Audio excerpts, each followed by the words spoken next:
വയറുള്ള ഇച്ചിരിച്ചേ കയറ്റി. ശീലമുള്ളവർക്ക് വയറുള്ളതില്ല. ഈ മാങ്ങരെ കൊള്ളല്ലോ, നമുക്ക് നമ്പൂരി മാങ്ങ കയറിട്ടല്ലേ. ഇത് വരെ ശൂന്യ മാങ്ങയാണ്, നമുക്ക് കപ്പ മാങ്ങ ഉണ്ടാ ഇത്ര സൈസ് ആണ്. എരിയത്തില്ലടോ എനിക്ക്. ശീലമുള്ളവർക്ക് കഴിയത്തില്ല. 2 മാങ്ങയുടെ പിച്ചണ്ടായിരുന്നു. ഓടാ ഇത് തന്നെ എരിയുന്നു. കണ്ണാ കാപ്പടം കുടിച്ചോണ്ടാ. രാവിലെ ഒരു ചിങ്ങമ്പഴം ഇരിപ്പുണ്ടായിരുന്നു, അച്ചെടുത്ത് കഴിച്ചു പുട്ടിൻ്റെ കൂടെ. എന്തിട്ടാ കണ്ണിന്നൊക്കെ വെള്ളം വരുന്നത്? വെള്ളം വേണം. അത് പൊടിയെ കണ്ടുപിടിയാ. എന്താ ഈ മുളക് പൊടിക്ക് ഇവന് എരിയുന്ന പോലില്ല. അതുപോലെ എരിയുന്ന പോലും ഇല്ല ഇവന്. എരിയില്ലെന്ന് പറഞ്ഞാൽ കഴിക്കല അൽസർ പിടിക്കുക. ശീലമുള്ളവർ കുഴപ്പമില്ല. ഞാൻ പോയി 2 കപ്പ മാങ്ങ പിച്ചുകൊണ്ടിട്ടെ.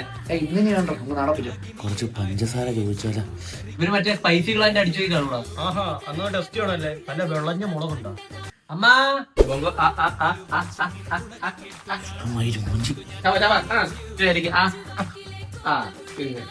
അമ്മ നമ്മളെ മുളക് പൊടി പറ്റിപ്പോട്ടാ. ഏത് കടയിൽ മേടിക്കുന്നത്? എരിയൊന്നും ഇല്ല. ഇപ്പൊ വരാം. ഇത്തിരി കൂടെ മുളക് പൊടി ഇരിക്കുന്നത്.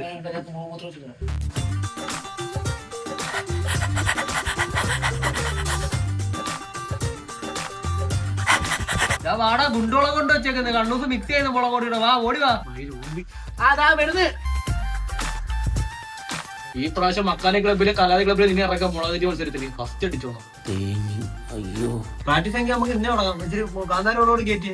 ഇത്ര കേരി കഴിച്ചിരുന്നെങ്കിൽ കണ്ണിന് വെള്ളം പോലും വന്നില്ലല്ലോടാ. നമുക്ക് ഇവനെ കണ്ണി തേച്ച് നോക്കിയാലോ? എരിയത്തില്ല, വേണ തേച്ച് നോക്കൂ.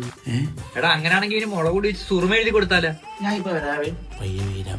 എവിടെ പോകുന്നത്? കപ്പ മാങ്ങ വെച്ചുകൊണ്ട് ഇവിടെ നിന്ന് മൈലമാരനെ കൊല്ലും. തിരിഞ്ഞു നോക്കണ്ട. അടിക്കടി അക്കം പക്കം കാണ